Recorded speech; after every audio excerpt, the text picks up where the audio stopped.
সে কি করতো, সে তিতুমির কলেজ ছাত্রলীগের কি একটা সম্পাদক। তাহলে চাঁদাবাজিটা করে কেন? এই সমন্বয়কারীদের ব্যানারে এই ছাত্রলীগ যুবলীগের ছেলেরা এখনো চাঁদাবাজি করছে, আর দোষ দিচ্ছেন যে আমাদের লোকেরা এখানে জড়িত। আমাদের কোনো লোক জড়িত না।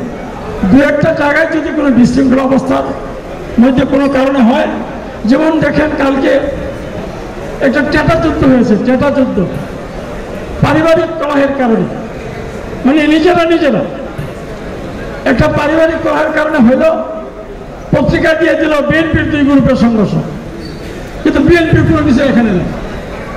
এইভাবে কিছু সংখ্যক আপনার পত্রিকা সাংবাদিক ভাইয়েরা মিথ্যা কিছু সংবাদ পরিবেশন করে, কারণ তারা অনেকে আওয়ামী লীগের সুবিধা করে।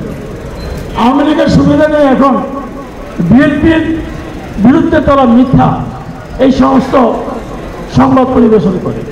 তো এই সংবাদে আমরা যাব না। এই ধরনের সংবাদ হলে আপনারা চিন্তা করবেন না, এই বোগাস সংবাদ কিন্তু আমরা আবার এটা তদন্ত করব। কারণ আমার একজন লোককে, যেমন মানিক ভাই এখানে বলেছেন একটি কথা, আমাদের একজন লোককে যদি মিথ্যা অপবাদ দিয়ে বলা হয় সে চাঁদাবাজ, এটার উপর রিপোর্ট করে আমরা ওই নেতার বিরুদ্ধে কোনো ব্যবস্থা নিব না। আমরা প্রকৃত ঘটনা জেনে তারপরে তার বিরুদ্ধে ব্যবস্থা নেওয়া হবে।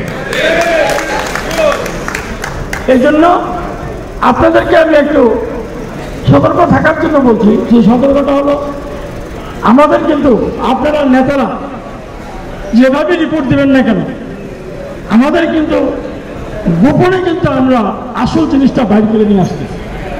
এবং আমাদের নেতা তারেক রহমান সাহেবের বিভিন্ন টিম আছে প্রতিটি জেলায়। এই টিমগুলি কিন্তু আসল ঘটনা তারা কালেকশন করছে। সেই জন্য আমি মনে করি আপনারা সতর্ক থাকেন। আপনারা দেখছেন CS টিভি, আমরা জনতার কথা বলি।